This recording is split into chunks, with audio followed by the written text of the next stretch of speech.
그래서 이분은 사실은 거의 뭐 1억 이상의 손해를 보셨고, 저는 1억 5,700에 이렇게 유치권이 있다 보니까 미납된 거에서도 한 번 더 떨어져서, 미납됐기 때문에 이때 겁나서 못 들어오는 거예요. 왠지 모르니까. 그리고 높기도 했고. 그래서 저는 이때 해서 1억 3,622만 원에 10%면 원래는 1,362만 2천 원이겠죠. 근데 미납을 하면 이거 미납된 거야 니네 조심해 해서 법원에서 보증금을 20% 받습니다. 함부로 들어오지 못하게 조심하라는 거예요. 경고의 의미입니다. 보증금 20%, 거기에 2배 20%를 입찰 보증금으로 받아요. 그래서 20%를 하고 2,720 뭐 이게 24만 4천 원을 입찰 보증금으로 해서 입찰에 들어가게 되죠. 이걸 준비 못해도 떨어집니다. 똑같습니다. 1원 1에도 부족해도 착각하고 10%인지 알고 아까 아니 10%라면 강사님 그게 아니라 그건 미납되기 전, 미납됐을 땐 20%. 이걸 준비하게 가지 않으면 아무리 내가 1억 9천을 썼어도 10%면 탈락. 그렇게 되시는 거예요. 그러니까 중요한 겁니다. 그런 것도 알고 계셔야 돼요. 그래서 뭐 2등이랑 한 700만 원 정도 차이가 나서 3명 들어와서 낙찰을 받았죠. 그리고 저는 이걸 했을 땐 이 유치권은 문제가 된다, 안 된다, 안 된다라고 봤고 이길 수 있다고 봤기 때문에 진행을 했었던 거고요. 실제 세입자의 유치권이기 때문에 세입자의 유치권은 대부분 인정되지 않습니다. 그 이유 중에 가장 하나는 아까처럼 임대차 계약서에 나와 있는 무서운 원상 회복의 의무가 있기 때문에 내가 필요한 시설, 내가 원해서 여기다 나오죠. 이렇게 꾸며있던 이런 시설들은 나중에 나갈 때 오히려 집주인, 이 건물주가 아무리 잘해놨어도 난 싫으니까 원래대로 치워! 하면 치워놓고 가야 되는 거예요. 아무 소용 없어요. 건물에 1억이 아니라 10억을 들였어도 난 필요 없으니까 다 치우고 원래대로 해놔 하면 해놔야 되는 게 계약서의 조건입니다. 그걸 따라야 돼요. 그렇기 때문에 다만 너무 좋으면 이제 그냥 놔두고 가세요 이렇게 하겠지만 그건 그냥 일반적인 얘기인 것 뿐이고 원칙은 그렇다는 거 아셔야 돼요. 원칙을 모르고 다음을 대체할 수는 없습니다. 그래서 이분 같은 경우는 그랬고 저는 유치권 부분을 해결할 수 있다고 봐서 했고 실제로 이분과 그냥 이사비 정도 조금 드리고 그냥 이사 가시는 걸로 해서 마무리를 했습니다. 그래서 시간이 길지 않으니까 짧게 얘기하자면 1층 상가인데도 불구하고 2억 7,800짜리를 한 1억 5,700에 잡아서 대출을 90% 가까이 받았어요. 이 대출 받는 조건에 여기가 이제 연결되는 겁니다. 왜 이렇게 90% 받을 수 있겠냐? 무조건 경매에 90% 나와요? 아니요. 그거 아닙니다. 정확하게 아셔야 돼요. 감정가가 2억 7,800이죠. 저희 계산하기 쉽게 가겠습니다. 그냥 3억이라고 그냥 예를 들겠습니다. 예입니다. 3억이라고 잡을 때 감정가의 한 60% 정도가 보통 대출이 나옵니다. 보통 일반적인 매매에서 다 나와요. 그러니까 3억이면 3, 6, 18, 1억 8천이 대출이 나오는 거죠. 이해되시죠? 쉽게 계산하자고요. 3억이면 60%니까 3, 6, 18, 1억 8천이 나옵니다. 그 정도 우리 충분히 다 할 수 있잖아요. 그죠? 계산기 뚫리지 마시고요. 계산하세요. 할 수 있어요, 우리. 1억 8천 나와요. 그런데, 보세요. 제가 얼마 잡았죠? 1억 5,787만 원 잡았잖아요. 그래서 90%가 나오는 겁니다. 낙찰가의, 감정가의 60% 또는 낙찰가의 90% 중에 작은 금액이 보통 대출이 나옵니다. 보통 작은 금액이요. 그러니까 감정가 60%에도 1억 8천이 나올 수 있는 거였죠? 낙찰가가 1억 6천이 안 되니까 1억 6천에 90%라고 해도 대충 계산해서 1억 한 9119 1억 한 4천 정도 나오잖아요. 대략 1억 4,400, 4천 정도 나오잖아요. 그러면 1억 8천보다 1억 4천이 작으니까 충분히 나오는 거예요. 90%에도. 원리를 이해하셔야 됩니다. 그러니까 이제 방법이 나왔죠. 아, 그래서 이 건물 살 수 있었구나. 네가 너 돈 없었다며. 이래야 맞으시는 거예요. 돈 없었다며. 2천밖에 없었다며. 3천밖에 없었다며. 아, 맞네. 그러면 얼마가 돈이 필요할까요? 계산해 볼까요? 1억 5천, 1억 6천이라고 잡겠습니다. 1억 6천에 10%니까 1,600이 들어갔겠죠? 90%가 대충 나왔으니까.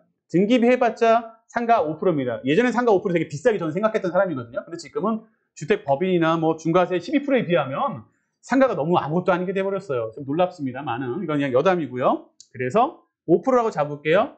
5%라고 잡아도 5일하고 5일이 30이니까 뭐 800 정도 되나요? 그러면 1,600과 800이 2,400만 원으로.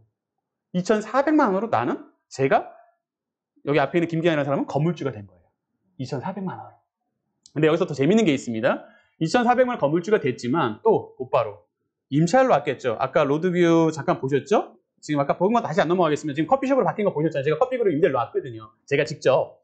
커피숍에서 여기선 2,500에 120이었던 걸 좀 빨리 놓는 방법입니다. 제대로 다 받으려면 좀 걸려요, 시간이. 저는 기회비용 빨리 하는 걸 좋아합니다. 그래서 조금 싸게 하면 나가요. 그래서 2,000에 110으로. 이해되십니까? 10만 원, 100만 원, 500만 원, 1,000만 원을 더 받으려고 시간 끌어서 저는 대출 아까 90% 받았죠? 그 이자가 나가고 관리비가 나가는 것보다는 차라리 지금 10% 깎아줘. 대신 계약을 전 1년 단위로 했어요. 깎아주는 대신 서로 조건을 할 수 있는 말이 되잖아요. 명분이 있어야죠. 시세는 이렇게 됩니다. 그렇지만 내가 깎아줄게요. 단 1년 단위로 계약하겠습니다. 1년 후에 연장할 때 올릴 수 있죠. 합법적으로. 그게 저는 더 현명하다고 봤어요. 그래서 시간을 줄이는 걸 저는 되게 중요시 여깁니다. 빨리빨리 명도하고 빨리빨리 해서. 괜히 법적으로 해서 6개월, 1년 걸려서 법적으로 이겼다고 치자고요. 그럼 나한테 이득이 뭔데?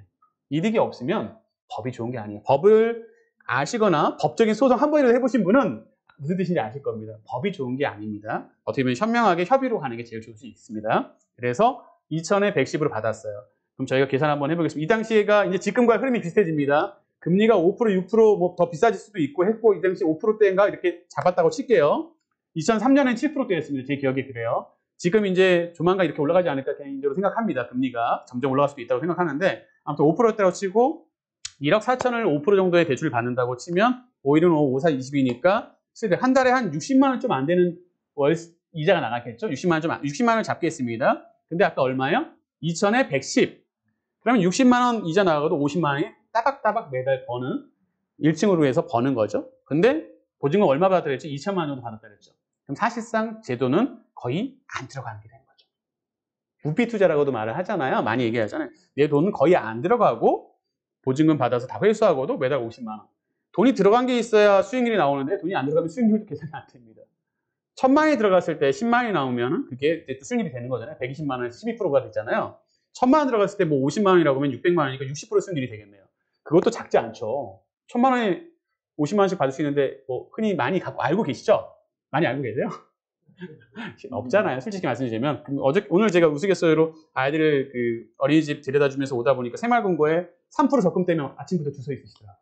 그거 보고 제가 놀랐어요. 아하, 저러시구나. 죄송하지만 저는 경매하고 나선 적금이라는 걸 못 해봤어요. 할 수가 없었고 할 이유를 못 느꼈습니다. 죄송하지만 저는 계속 생기면 투자를 했기 때문에 그냥 은행에 넣긴 해도 적금 이런 거를 할 수가 없었어요.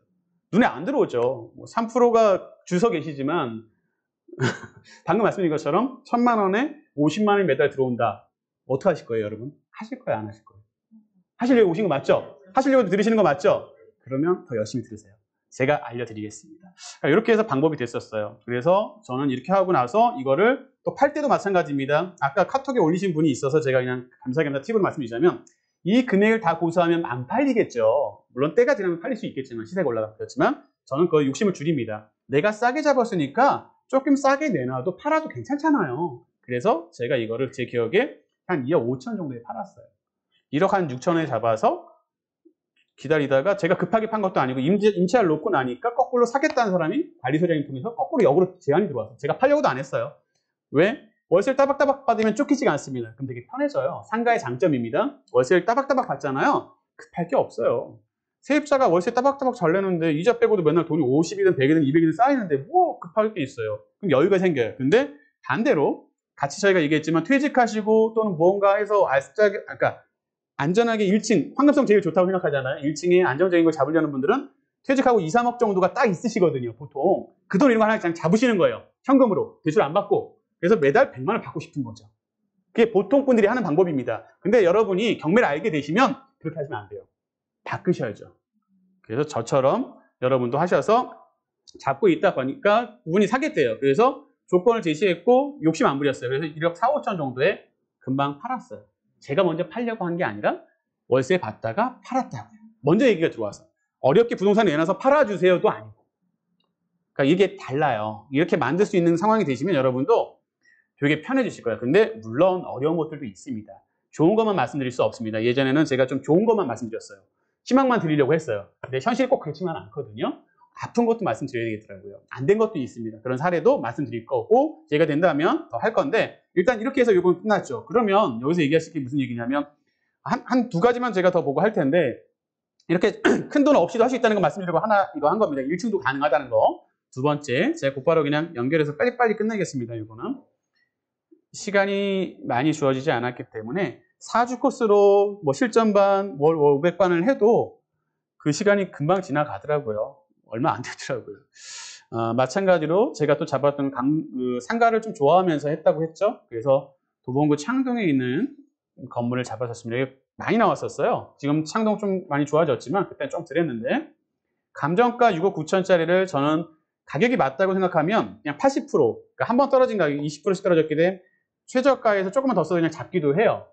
여러분들이 실수하는 건 제일 많이 떨어진 것만 잡으려고 해요. 어떻게든 싼 것만, 어떻게 떨어진 것만 어떻게 잡자. 근데 그거는 이유가 있어요. 떨어졌으면 그냥 떨어지는 게 아니라 미납의 이유가 있거나 유치권이 있거나 아까처럼 뭔가 복잡한 물건이 떨어지지, 보통 아직은 IMF나 이럴 때가 아직 아니라면 막 떨어지진 않아요.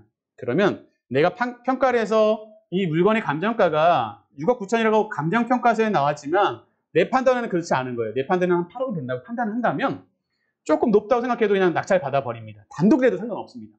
그냥 그렇게 될 때까지가 여러분이 공부하시고 노력하셔야 될 과정인 겁니다.